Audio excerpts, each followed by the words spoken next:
I hope you found the last session on your quiet time helpful. We now come to our final session. And having considered Jesus as our compass and as our shelter, we now consider him as our refreshment. John chapter 4, verses 5 to 18. So he came to a Samaritan city called Sychar, near the plot of ground that Jacob had given to his son Joseph. Jacob's well was there, and Jesus, tired out by his journey, was sitting by the well. It was about noon. A Samaritan woman came to draw water, and Jesus said to her, "Give me a drink." His disciples had gone to the city to buy food. The Samaritan woman said to him, "How is it that you, a Jew, ask a drink of me, a woman of Samaria? Jews do not share things in common with Samaritans." Jesus answered her, "If you knew the gift of God and who it is that is saying to you, 'Give me a drink,' you would have asked him, and he would have given you living water." The woman said to him, "Sir, you have no bucket, and the well is deep. Where do you get that living water? Are you greater than our ancestor Jacob, who gave us the well, and with his sons and his flocks drank from it?" Jesus said to her, "Everyone who drinks of this water will be thirsty again, but those who drink of the water that I will give them will never be thirsty. The water that I will give will become in them a spring of water gushing up to eternal life."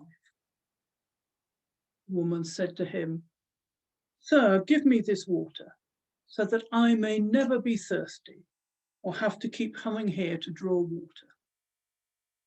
Jesus said to her, "Go, call your husband and come back."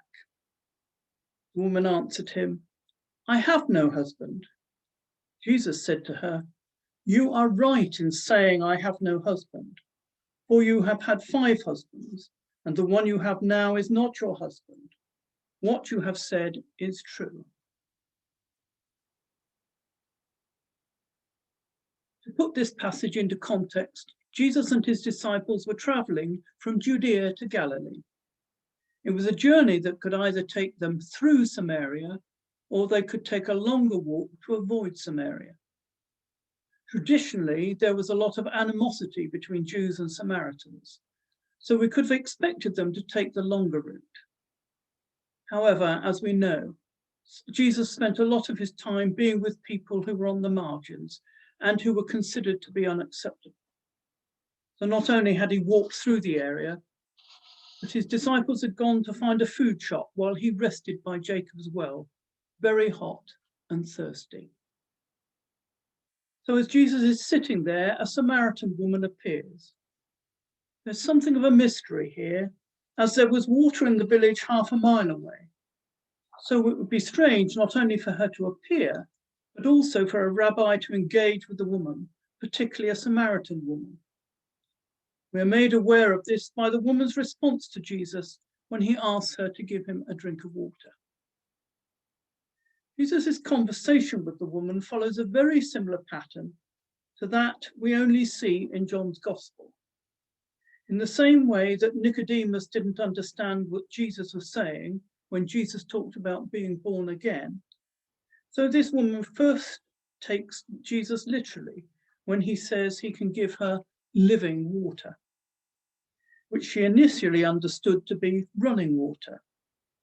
Even when he makes a further explanation, she still doesn't understand and asks for the living water so that she doesn't have to come and draw water from the well.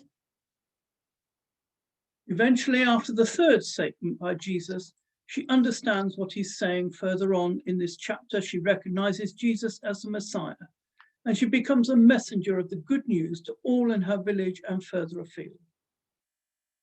Throughout the Old Testament, there are references to the living water. The psalmist speaks of his soul being thirsty for the living God. In Isaiah, we have the promise made to the chosen people that they would draw the water with joy from the well of salvation. There is the summons that everyone who is thirsty should come to the waters and drink freely in Isaiah chapter 55.